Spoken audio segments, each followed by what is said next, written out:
तर आज मी बनवणार आहे चिकन अळणी। पावशेर चिकन स्वच्छ धुवून घेतले, अर्धा चमचा हळद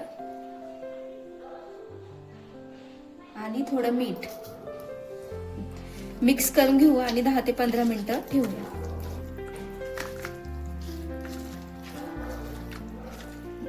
तोपर्यंत वाटण करून घेऊ।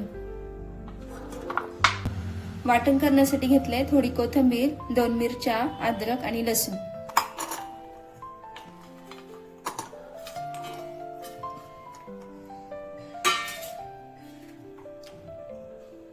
मिक्सरला ना चांगलं वाटून घेऊ बारीक।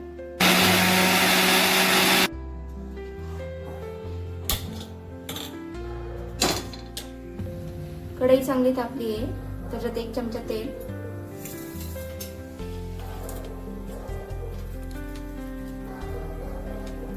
कढीपत्ता, बारीक चिरून घेतलेला कांदा चांगला लाल होईपर्यंत परतून घ्या।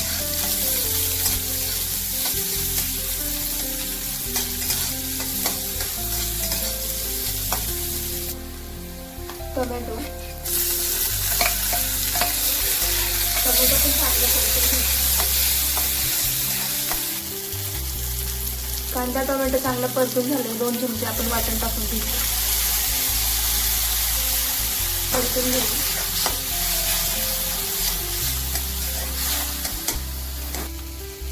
ते हळद मीठ लावून आपण 15 ते 20 मिनिटं ठेवलेलं चिकन त्याच्यामध्ये टाकून घेऊ।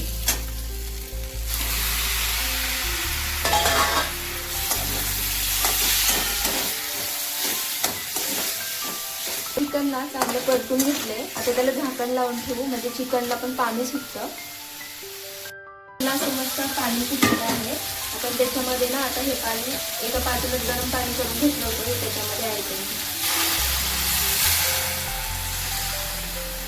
जेवढं पाहिजे असं तेवढं पाणी ऍड करा, जेवढं तुम्हाला पाहिजे असं।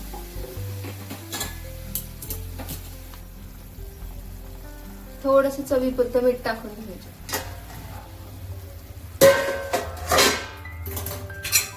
ठीक आहे बघा,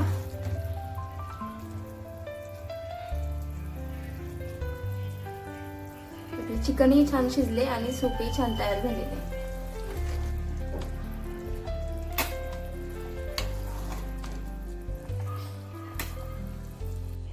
जर तुम्हाला माझी आजची रेसिपी आवडली असेल तर कमेंट्स मध्ये सांगा आणि आपल्या चॅनेलला लाईक, शेअर आणि सबस्क्राईब करा।